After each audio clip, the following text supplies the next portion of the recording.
Hey everyone, today we're taking a look at the 1000toys Hellboy. This figure has been out for about 5 years now, and it's one of my favorite figures in my collection, but it's getting a reissue this year for the 30th anniversary, so I figured I would do a review of it so you can see if it's one you want to purchase. Here he is out of the package. I either don't have the packaging anymore or don't know where it is, but they may change the packaging at this point anyway, so we'll just look at him out of the box. I really like the overall look of him. I think he looks very accurate to the comic. The proportions are great. I love that he's very large up top and has the thin legs at the bottom. Taking a closer look at the face, I think they did a really good job with this head sculpt, and also all the paint application on there is very clean. The hair also looks really good. I just really like the way this guy looks. He also has some really nice shading on the neck. Coming down to the torso. The whole upper torso is just like a soft overlay piece that's kind of squishy and rubbery. And then the articulation is under that. I think it's sculpted nicely though, and it's painted well. There's some nice airbrushing on it. Did a lot of little nicks and scars on him. And the back looks pretty nice as well. There you can see the edge of that overlay poking out from the pants.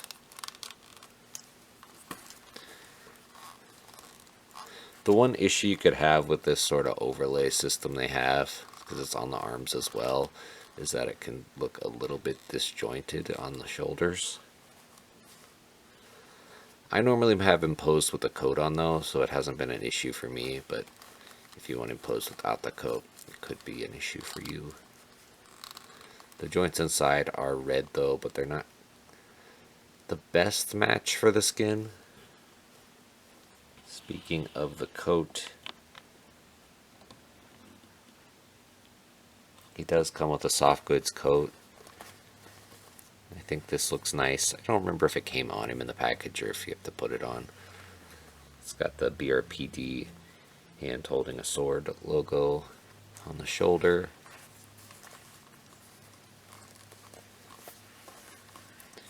And this collar is kind of like a faux suede sort of feel.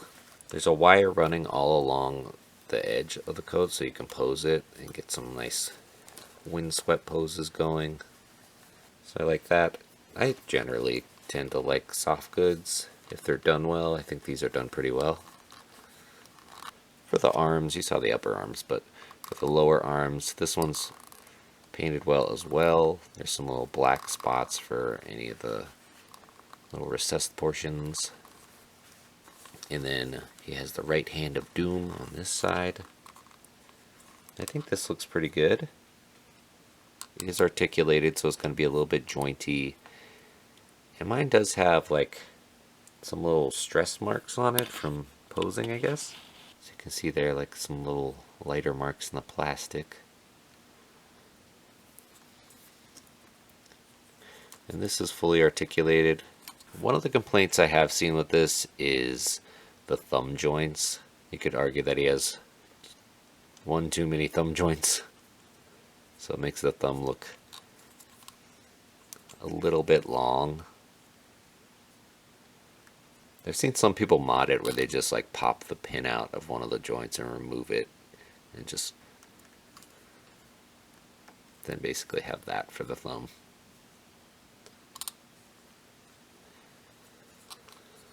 Otherwise it's sculpted and painted well. We'll show more of the articulation in a little bit. Then coming down to the belt accessories, this is where my main complaint with the figure is, but it still doesn't ruin the overall thing for me. The gun holster has a flap that goes here. Mine has clearly come off. And it's slotted in with 3 pegs. I need to re-glue it in here. But when it's on there, the way a flap like this would open is from the front. But this one is just not connected in the back. So to take the pistol in and out, you just have to like bow this out. And it ends up starting to look a little bit bowed out, and mine eventually came off. It wasn't held on there super well to begin with. So I think that could have been designed a little bit better. I do think it's painted well though. It's got some nice detailing on there to make it look like leather, and the buttons are painted well. And then underneath that there's like a sculpted horseshoe. This is held onto the belt with a little ball peg, and sometimes it can be difficult to push it in there, but once you get it on, it's pretty decent. It also has the red dot on the front of his belt, and then there's a chain here with a little cross.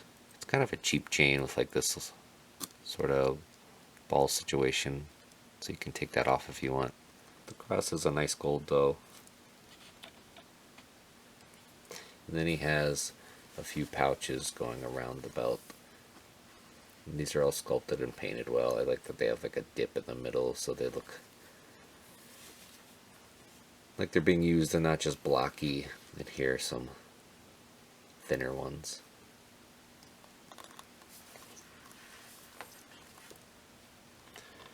For the shorts, these are black plastic and have two little accent lines painted on cleanly. And then down at the legs, I like that they went with the little hooves. I think those look great. And although they are a little bit small and could make it hard to pose, he does have the tail as well, so you can kind of get 3 points touching. So he doesn't topple over too much because of that. The tail, I believe, wasn't on him in the package. You have to pop it on. It's just a big ball joint, but it wasn't too difficult. And the tail's also like a soft rubber, but you can't pose it really other than to swivel and wiggle a little on the ball joint. But again, I like that it has all the nicks and scrapes and a wash over it to bring those out. And I think it's a pretty good shape. The holster fell off, so I can show you that now. There's the peg hole, and there is this peg. On to articulation. The head is on a big ball joint.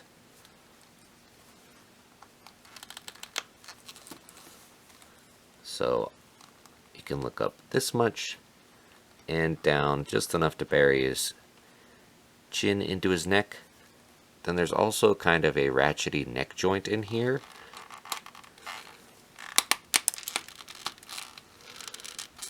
And with that, he can look down this much. It does bend and distort the chest though, because it's that soft overlay, so it can look a little bit funky.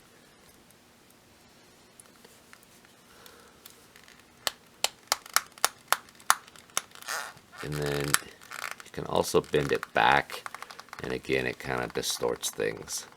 So I don't use the neck joint very much personally.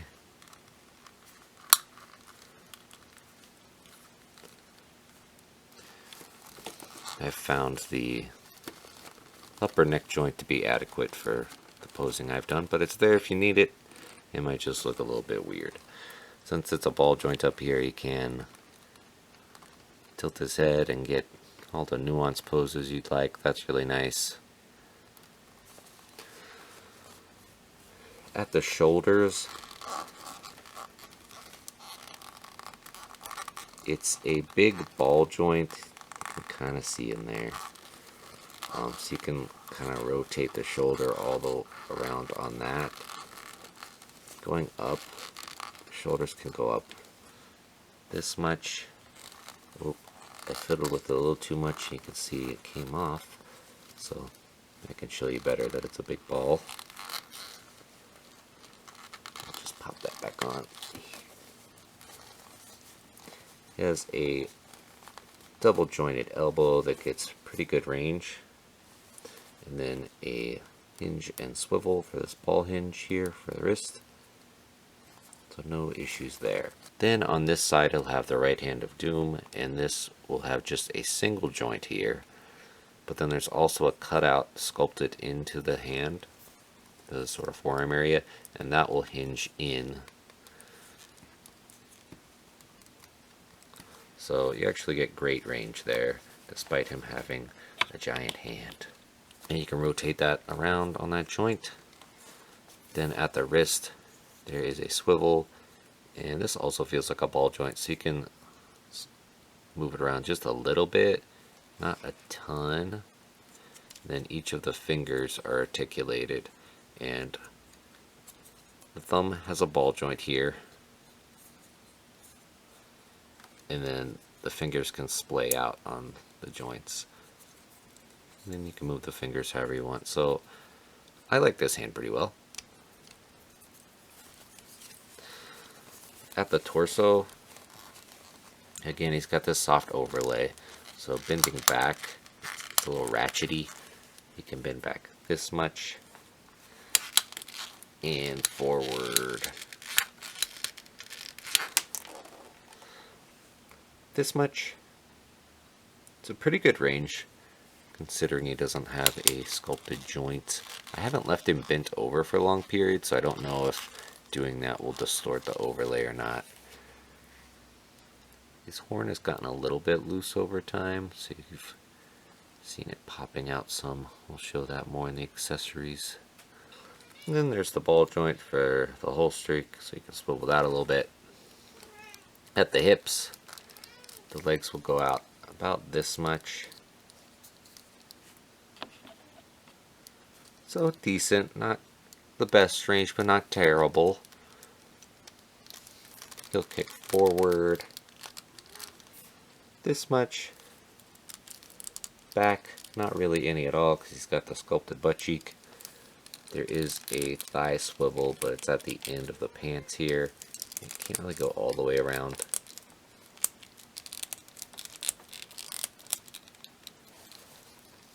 There's double jointed knee that gets pretty good range up until the calf bumps into the back of the thigh there. And then for the feet, these will hinge back this much, forward this much, really good range there. And then there is an ankle rocker. I forgot to mention that there is a red joint in there that could be a little unsightly if you don't like that. Then for the tail, there's a ball joint, so this will swivel and kind of rotate a little bit. Porchy's come to join us. I feel like this is appropriate for a Hellboy review. You gotta have a cat in here.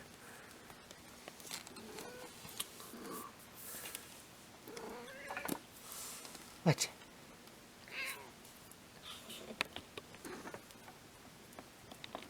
Can I help you? You come for your review attention? Okay, alright. What do you have to say for yourself, Porchy? Okay. That's valid.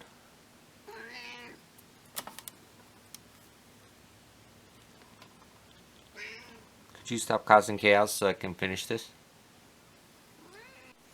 For accessories, you won't get a cat, but you'll get his gun. Can we focus on the gun, not the cat, please?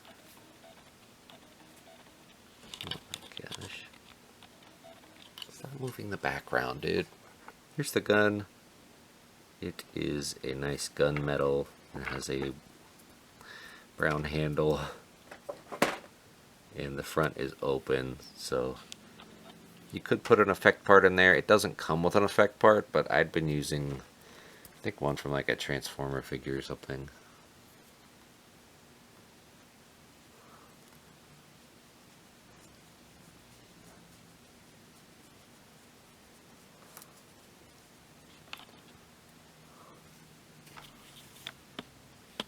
She's needy today.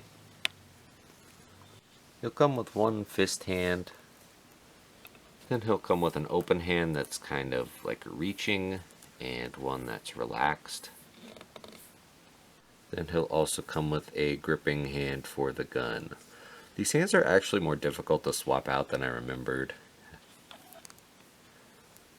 So that's why I didn't swap out all the hands. But to hold the gun, hands are pretty stiff. There we go, and he holds that well. Alright, we just gotta come back and finish this one later. It would be a crime to move her. I mean, look at this.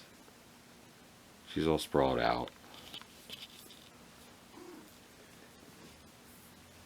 He'll also come with an additional head that has the mouth open slightly, and the 30th anniversary version should come with the horns as well. You can swap the horns between the two heads just by popping these out, and then they're keyed in so they fit on specific sides. So you can put the horns on either head. This alternate head is also sculpted well, and the teeth are painted well in there. I like the shape of the horns.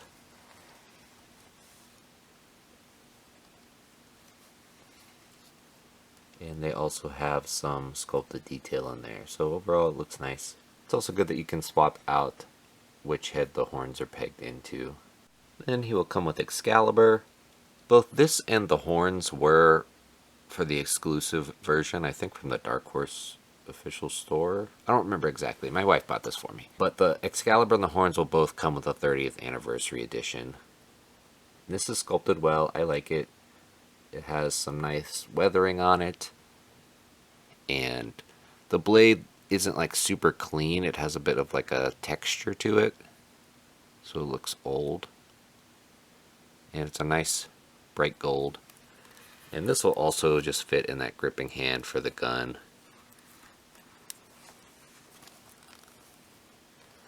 So we'll have the finger out while he's holding it, but he holds it well, and I think it looks pretty cool. I usually have him posed up like this. And then I won't be able to show it here, but the 30th anniversary edition is supposed to come with a shirt that has one of the comic covers on the front of the shirt, which is kind of silly, but a fun bonus. So I think a pretty good spread of accessories. Maybe like a flaming crown effect for the horns would have been cool, but I'm not upset with what we got here. I like these a lot.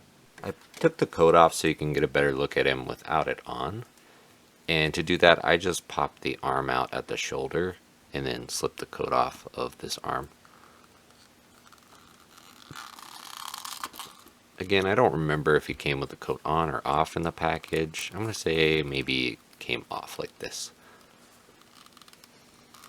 And then you had to put it on. But here's how he looks without the coat.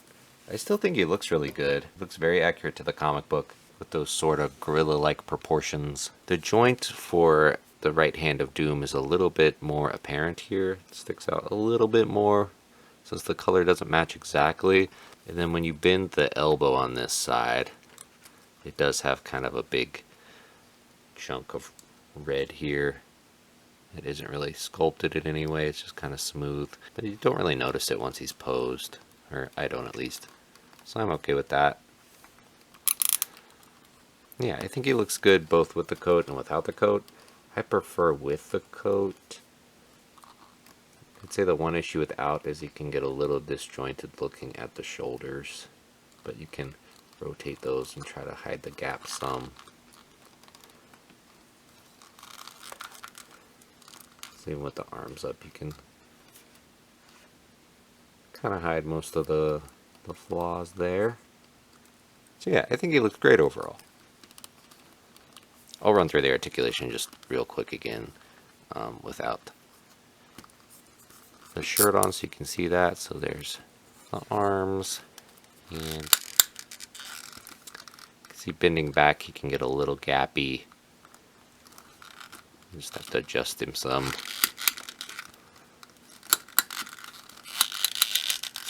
And bending forward he can get a little gappy at the back. So that's the main issue with this kind of overlay torso, but it's not quite as noticeable with the coat because you can use that to cover the gaps. For sizing comparisons, Hellboy's standing right at about 7 inches tall. Then with the horns he'll be a little bit taller. So with the horns, he just has one horn on right now. He's at about 7 3/4 inches tall. So he's got some size to him. Here he is next to my other 1000 Toys figures, Abe Sapien and the Synthetic Human. I like Abe Sapien a lot as well. He's not quite as good as Hellboy, but still pretty good. Here he is with the Mezco Atticus Doom and Bartholomew Vex with a custom head. I'll link where I got the head down below. I think he looks great with Atticus Doom. This is who I normally have him posed with on the shelf just because they both have like a paranormal investigator vibe. Here he is with the SH Figuarts Chainsaw Man and SH Figuarts Suguru Geto from Jujutsu Kaisen. And then for a couple domestic figures, here he is with the NECA Lastrona Michelangelo and Marvel Legends X-Men 97 Nightcrawler. So I think I said at the start, this is one of my favorite figures in my collection, and after reviewing it, my opinion hasn't changed. I still love it. It does have some flaws, like every figure will. The main one for me being that the holster falls off a lot. It's not a huge deal for me. I think the chest overlay situation could be less than ideal for some people. I think it looks great though, and in doing so they did avoid having any cuts for articulation there, so that is a benefit. But the way it kind of crinkles and mushes when you articulate it, some may not love. But for me, I love the overall aesthetics of this figure. I think the paint and shading is great. It poses well, it looks very accurate to the comic, and I just really enjoy it. Some of that may be influenced because my wife got it for me, and I always feel like I enjoy the figures my wife gets me just a little bit more, but I think regardless, I still would have loved this one. So I definitely recommend getting the 30th anniversary one if you're interested. It is a bit expensive at most places, probably coming out to around $150, but I do think it is a great looking Hellboy, and the best articulated Hellboy of the options I've seen. This is the only one I own. Yeah, despite its flaws, I still love it and have no problems recommending it. So I hope you enjoyed this video and it helped you decide if you want to get the reissue of this figure. Let me know in the comments if you have it or if you'll be picking it up. Thank you for watching, and I'll see you next time. You don't make things easy, you know that? You're too cute for your own good.